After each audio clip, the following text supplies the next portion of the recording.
बुद्ध की, तथागत बुद्ध की। अब दूसरा सवाल मेरा यह है कि आज का जो ये महासम्मेलन हो रहा है, इसके मुख्य संयोजक का नाम मैं आपसे जानना चाहता हूं। उसके मुख्य संयोजक का नाम क्या है?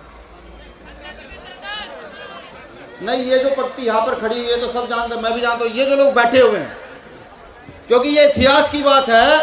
अगर आज भारत की ऐतिहासिक जमी पर यह काम हो रहा है तो ये जाहिर सी बात है कल इतिहास में लिखा जाएगा।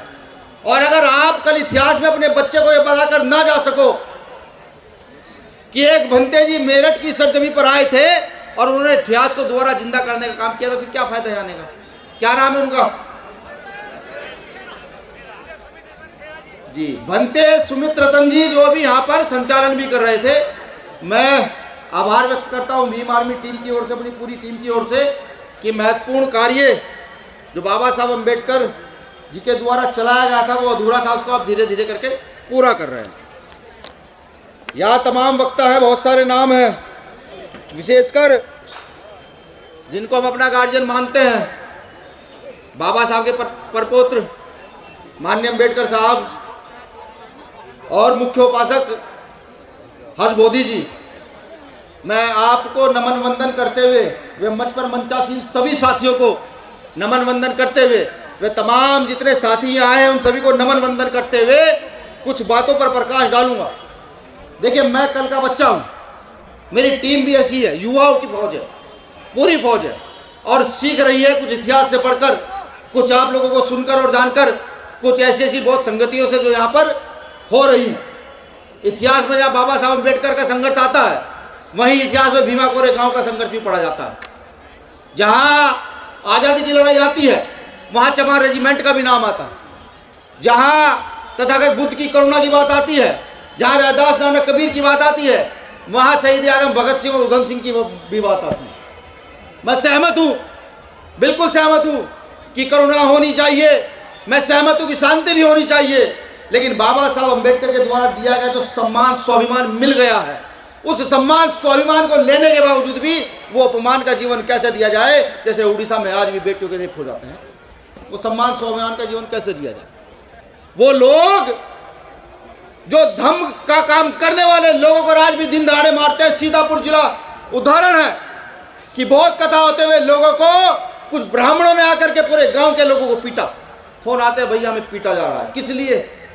कि तथागत बुद्ध का काम हो रहा है। इसलिए मैं कहना चाहता हूं इस देश के एक महामानव से भी, जो भारत में सबसे बड़ा संघर्ष चलाते हैं, जिनका नाम मोहन भागवत है। अभी मैंने उनका एक स्टेटमेंट पढ़ा, जब ढोल गवार शुद्ध पशुनारी इस पर काम चल रहा था। अब से पहले वो ताड़न के अधिकारी थे, आज की नई व्यवस्था में वो शिक्षा के अधिकारी हो गए हैं। तो मैंने सुना उनका स्टेटमेंट कि शायद शास्त्रों में कुछ लोगों ने मिस्टेक कर दी, उसकी समीक्षा होनी चाहिए। मुझे लगा कि कोई बुद्धिजीवी व्यक्ति है, तो मैं तो निवेदन करता हूं उनसे हाथ जोड़ करके, जब इतिहास की इतनी जानकारी है तो ये क्यों नहीं बताते ये सम्राट अशोक का, चंद्रगुप्त मौर्य का देश है? ये क्यों नहीं बताते ये तथागत बुद्ध का देश है? एक बार अपने मुंह से कह दो, वहां बैठकर कह दो कि ये देश भारत देश बुद्ध का देश है।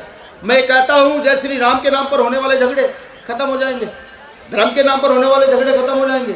अगर वो लोग कह दें, वो नहीं कहते, वो विदेश जाकर कहते हैं। और हाँ, भीम आर्मी के लोग साफ कहते हैं, क्योंकि आत्मरक्षा का सब अधिकार बाबा साहब अम्बेडकर का संविधान देता है। ये तय है, स्थिति परिस्थिति बदलेगी, बिल्कुल बदलेगी। एक समय था जब हम बोल नहीं पाते थे, आज समय है हम आंख में आंख दिखाकर बात करते हैं, आंख से आंख लड़ाकर बात करते हैं। ये समय तैयार हो रहा है आने वाले राजपाट की व्यवस्था को स्थापित करने के लिए। बिल्कुल मैं कहता हूं मंच पर मंचासीन लोगों को भी, क्योंकि मैंने पहले कहा कि मैं तो सीख रहा हूं, मेरी पूरी टीम सीख रही है।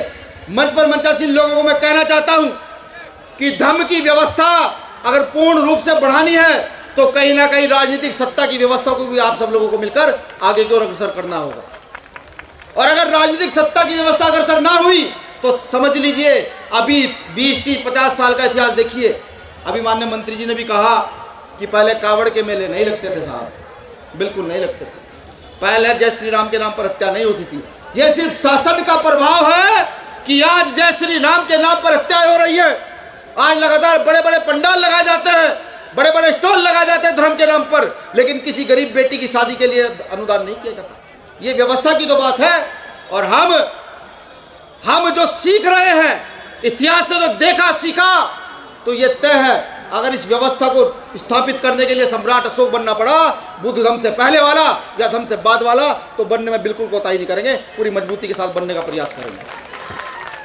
आप सब लोगों ने मुझे सुना, आभार। चंद लाइनों से अपनी बात खत्म करूंगा। तथागत बुद्ध से मिली बुद्धि और फूले से मिला ज्ञान।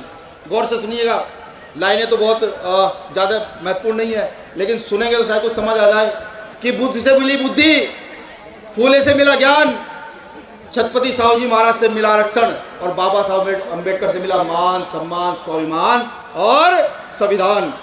जय भीम, जय मंडल, जय जोहार, जय भारत।